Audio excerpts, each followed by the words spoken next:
Friends, how are you? I hope you are fine and enjoying the videos.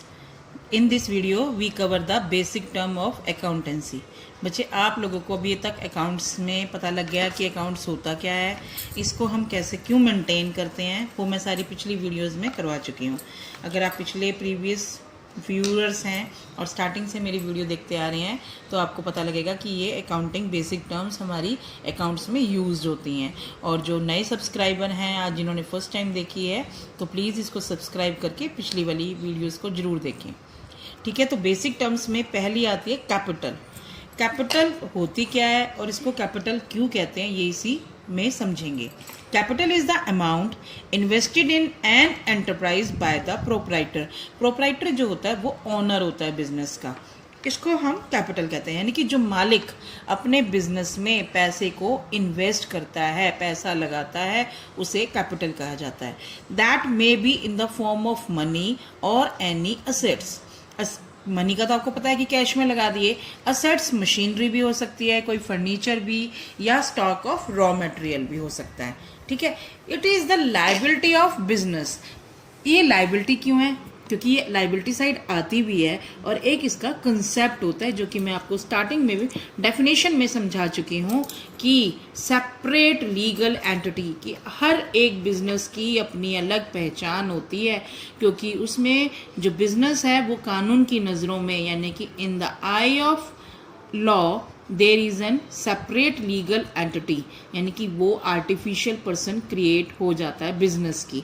इस concept के basis पर हम capital को liability में कन्वर्ट करते हैं। क्यों? क्योंकि ये एक मालिक ने बिजनेस में लगाई है, तो बिजनेस और मालिक अलग अलग हो गए। तो ठीक है, तो बिजनेस ने वो मालिक की पे ऑफ करनी होती है, लेकिन फिर भी हम इसको लास्ट तक पे नहीं करते, लेकिन इसको हमेशा लायबिलिटी साइड में करनी है। लेकिन बच्चे आप लोगों ने सिर्फ एक बात याद रखनी है कि कैपिटल वो अमाउंट है जो कि ऑनर अपने बिजनेस में लगाता है। ठीक है बच्चों, second point is your drawing. अब it is the amount withdrawn or goods taken by the proprietor for the personal use।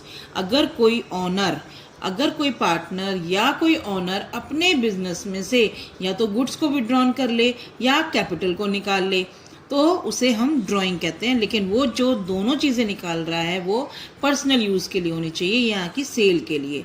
Drawing reduce the capital of the owner. ठीक है, और जब हम बैलेंस शीट बनाते हैं मैच करने के लिए तो ये ड्राइंग हमेशा कैपिटल में से माइनस होती है। ठीक है बच्चों, समझ में आ गई? अब हम समझेंगे कि लायबिलिटी क्या होती है और असेट्स क्या होती हैं। Liability means amount owed, but यहाँ पर दो वर्ड मैं मेंशन कर रही हूँ, OWED, और एक होता है ओन्ड। इन दोनों में सिर्फ एक एन का डिफरेंस है, लेकिन जो OWED होता है वो होता है पेबल, लायबिलिटी के समय यूज़ किया जाता है, और जो ओन्ड होता है वो आपका असेट्स में यूज़ किया जाता है। सिर्फ एक एन का फ़र्क है, इसको ध्यान रखना। जहाँ पर एन होगा ओन्ड यानी कि मालिक, और हिंदी में हम कहते हैं कि वो देनदारी, यानी कि कोई ऐसी, जैसे किसी दोस्त से आपने पैसे लिए हैं, अब आपने उसको देने हैं ना, तो पेबल होते हैं, तो उसे बोलते हैं हम लोग लायबिलिटी। कैसे समझेंगे? Liability means amount owed by the business, यानी कि बिजनेसमैन ने या बिजनेस ने जो कि पे करना है बाहर की तरफ। ध्यान से देखना बेटे, लायबिलिटी टूवर्ड्स ऑनर। अगर किसी मालिक के, मान लो आप मालिक हैं और बिजनेस ने आपकी कोई लायबिलिटी पे करनी है या बिजनेस की लायबिलिटी को पे करना है, तो वो इंटरनल लायबिलिटी होगी। फॉर एग्जांपल, मालिक ने कैपिटल लगाई, अब बिजनेस की जिम्मेवारी है कि वो उस लायबिलिटी को पे करे। अगर हम बिजनेस के पॉइंट ऑफ व्यू से सोचेंगे, जो मालिक ने कैपिटल इन्वेस्ट की that is your internal liability, और जो लायबिलिटी बिजनेस ने आउटसाइड द पार्टी देनी होती है, आउटसाइड द बिजनेस देना होता है, उसे हम एक्सटर्नल लायबिलिटी कहते हैं। ध्यान रखना, अगर लायबिलिटी सेट ऑफ की बात आए, पेमेंट की बात आए, तो पहले आप थर्ड पार्टी को लायबिलिटी देते हैं। थर्ड पार्टी लायबिलिटी कौन सी होती है? कौन कौन सी इसमें आएंगी? जैसे मान लो आप लोगों ने उधार पर माल खरीदा तो वो आपका क्रेडिटर हो गया। ठीक है, आपने किसी से शॉर्ट टर्म लोन लिया, आपने थोड़े समय के लिए किसी से पैसे उधार लिए। ठीक है, आपने गवर्नमेंट का टैक्स पे करना है, या आप लोगों ने ऐसे कोई शॉर्ट टर्म के लिए बिल पेबल बना दिया, तो ये सारी चीज़ें आप लोगों की एक्सटर्नल होती हैं, ठीक है। तो ये आपने पहले पे ऑफ करनी होती है, इंटरनल आपने बाद में पे करेंगे। फिर है लाइबिलिटी, दो तरीके की होती है आगे, एक होती है करंट लाइबिलिटी, एक होती है नॉन करंट लाइबिलिटीज़।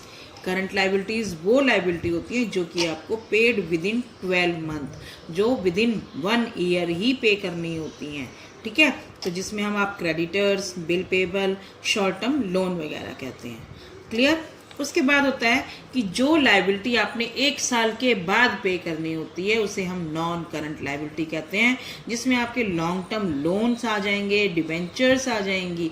डिबेंचर्स बेटा कंपनी के केस में यूज़ किए जाते हैं जब कोई कंपनी पब्लिक से पैसा उधार लेती है। तो फिलहाल आप यही याद रखेंगे, करंट लाइबिलिटी और नॉन करंट लाइबिलिटी।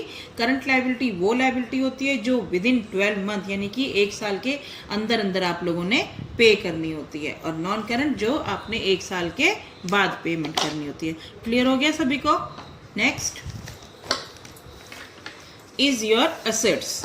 असेट्स क्या होती है, मैंने अभी आपको बताया था कि वो प्रॉपर्टी जो आप लोगों ने ओन करनी है, यानी कि आप इसके मालिक हैं, जो बिजनेस के मालिक बन जाते हैं, बिजनेस उसको यूज कर सकता है लंबे समय के लिए। Assets are the properties owned by an enterprise, these are economic resources of the business. इसको इकोनॉमिक रिसोर्सेज क्यों बोलते हैं, क्योंकि इन्हीं एसेट्स के बेसिस पर आप लॉन्ग टर्म फ्यूचर में प्रॉफिट को कमाते हो। फॉर एग्जांपल, अगर आपने कोई मशीनरी खरीदी, मशीनरी आपकी महंगी आती है और उसी मशीनरी से आप प्रोडक्शन करते हो और वो प्रोडक्शन आपकी लंबे समय तक चलती है, उसी प्रोडक्शन को आप सेल करते हो तभी प्रॉफिट होता है ना। कोई लैंड ली, बिल्डिंग बनाई, तो वो आपकी लॉन्ग टर्म तक चलती है। इन असेट्स को आप बेचने के लिए नहीं खरीदते, जबकि जब तक इनका टाइम होता है, जब तक आप इसको यूज कर सकते हो, जब तक टेक्नोलॉजी चेंज नहीं होती, आप इनको यूज कर सकते हो और बेचते नहीं हैं। समझ में आ गई? क्योंकि ये आपके बिजनेस को इकोनॉमिक बेनिफिट फ्यूचर में, प्रेजेंट में पे करते हैं, ठीक है। तो इसको आगे हम लोग 2 पार्ट्स में कन्वर्ट करेंगे। एक होता है आपका करंट असेट्स। क्या होता है? Current assets. एक होता है आपका non current assets. Current assets वो होते हैं जिनको आप इजीली कैश में कन्वर्ट कर सकते हैं विद इन 12 मंथ, यानी कि 1 साल के अंदर अंदर, तो उसको आप लोगों ने कैश में कन्वर्ट कर सकते हो। इसकी एक शॉर्ट फॉर्म और होती है लिक्विड असेट्स। बेटे लिक्विड असेट्स वो असेट्स होते हैं जो कि कैश में कन्वर्ट किए जा सकते हैं विद इन 3 मंथ्स। 3 महीनों के अंदर अंदर आप इसको कैश में कन्वर्ट कर सकते हैं, या एक समय से कम में भी, तो वो ऑलरेडी लिक्विड असेट्स होते हैं, ठीक है। आगे आ गए आपके नॉन करंट असेट्स। वो असेट्स जिनको आप सेल करने के लिए नहीं लेते और जिनको कैश में कन्वर्ट करने में समय लगता है।